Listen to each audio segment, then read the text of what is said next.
आता 8 महिने तर नुसताच मिरचीचा ठेचा खाण्यात जातात, पण आत्ता आंब्याचं सीझन आलं, कैरीचं सीझन आलं की त्याच्यामध्ये थोडंसं जर ठेच्यामध्ये तिखट झणझणीत ठेच्यामध्ये थोडीशी कैरी घातली तर ठेचा किती बरे छान लागेल. तर चला आज आपण अशी रेसिपी बघूया. हाय, मी कल्पना. माझ्या चॅनलवरती तुमचं खूप खूप मनापासून स्वागत करते.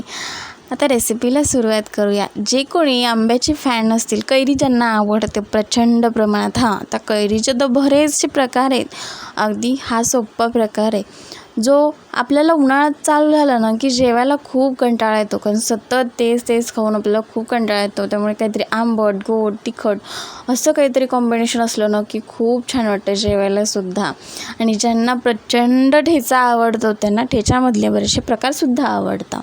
तर असंच काहीचा ठेचा जो आज आपण झणझणीत तर आहे, पण थोडासा आंबटसुद्धा आहे आणि थोडंसं गोडसुद्धा आहे. तर हे बघा, आता इथे कैरी घेतली. आता कैरीनं तुम्ही साल काढून वापरायची, कारण काय होतं माहिती आहे का, जेव्हा आपण हे वरचं साल टाकतो ना तेव्हा कोणताही पदार्थ थोडासा कडवटपणा असा असतो, पण शक्यतो लागत नाही. पण जेव्हा आपण मिक्सरमध्ये वगैरे अशा रेसिपी असतात त्याच्यामध्ये इतकंसं फार जाणवत नाही. पण आता हे बघा, थोडंसं जे आहे ना कडक असते कैरी, तर ती काय करायची, थोडीशी वरची साल काढून घ्यायची. आता इथे मी वरची सगळी साल अशी काढून घेतलेली आहे. आता ह्याच्यामध्ये कोय असते, थोडीशी बारीक असते, पण ठीक आहे. सगळं काय करायचं, आपला वरचा जो भाग आहे तो चाकूने मला कट होत नव्हता, त्यामुळे मी काय केलं, सहज आता डायरेक्ट म्हटलं आता आपण खिसूनच घेऊया.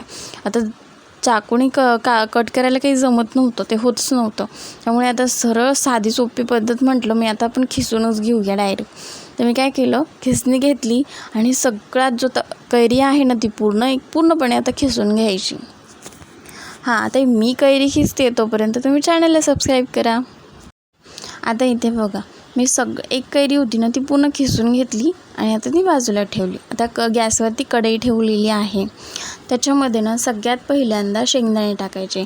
शेंगदाणे टाकले ना की त्याच्याची चव खरंच खूप छान येते. आणि जेव्हा आपण कूट टाकण्यापेक्षा ना जेव्हा जाडसर आपण शेंगदाणे टाकतो ना तेव्हा ते खायला खूप छान लागतं. चपाती असू दे, पराठा असू दे, भाकर असू दे, काही असू दे.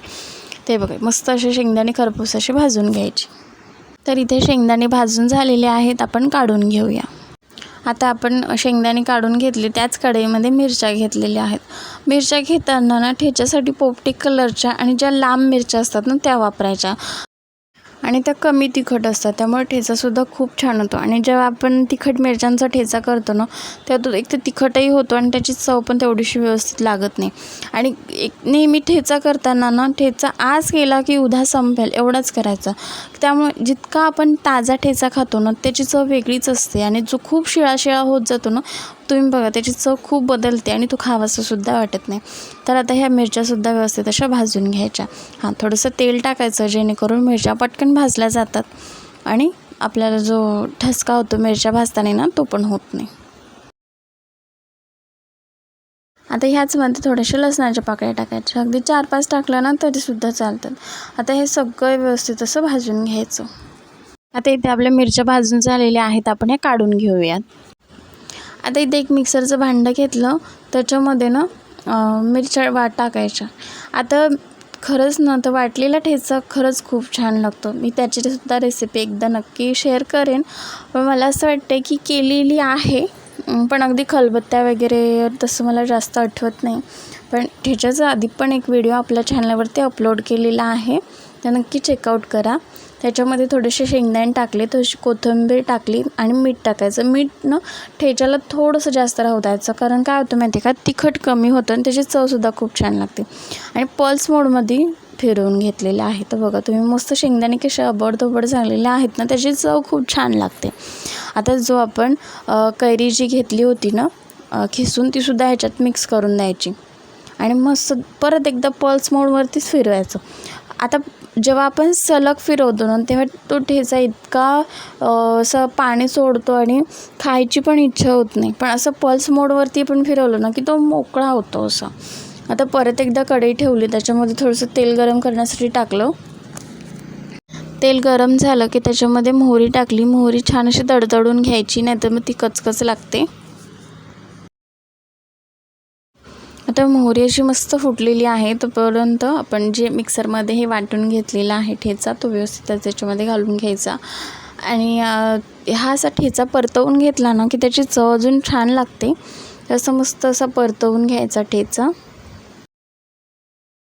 आता इथे आपल्याला खूप जास्त वेळ ठेचा परतवण्याची गरज नाही. अगदी 1-2 मिनटं आपण हा फक्त परतवून घ्यायचा आहे. कारण जे काही आपण त्याच्यामध्ये समजा शेंगदाणे म्हणा किंवा म्हणजे मिरची, हे आपण सगळं भाजून वापरलेलं आहे. त्यामुळे खूप जास्त अशी परतवण्याची गरज लागत नाही.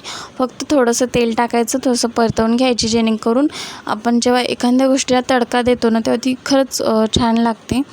तर इथे आपला तयार झाला मस्त असा झणझणीत कैरीचा ठेचा. आता हा भाकर असू दे, भाजी असू दे किंवा भात असू दे किंवा साईड डिश म्हणून तोंडी लावण्यासाठी सुद्धा खूप छान लागतो. कारण त्याची आंबट, तिखट अशी चव ना खरंच खूप छान लागते. किंवा तुम्हाला जेवण जात नसेल, कमी जात असेल, त्यामुळे साईड डिश म्हणून तुम्ही तोंडी लावण्यासाठी सुद्धा तुम्ही वापरू शकता. तर रेसिपी कशी वाटली कमेंट करून सांगा. व्हिडिओ तुम्ही संपूर्ण बघितला त्यासाठी मनापासून धन्यवाद. असंच भेटूया एका नवीन रेसिपीसोबत जी नेहमीप्रमाणे साधी आणि सोपी असेल. आणि तुम्ही चॅनलला अजूनही सबस्क्राईब केलं नसेल तर नक्की सबस्क्राईब करा. आणि अगदी साध्या सोप्या आपल्या रेसिपी असतात ज्या घरगुती पटकन जे आपल्याकडे साहित्य उपलब्ध आहे त्यातून आपण या रेसिपी करत असतो. असं काही नाही की रेसिपी आहे मग हे सामान आणा ते सामान आणा. जे सहज उपलब्ध आपल्या घरी होतं असतं तर तुम्ही रेसिपी केली आणि खरंच खूप छान लागली तर कमेंट करून नक्की सांगा. तर तोपर्यंत बाय.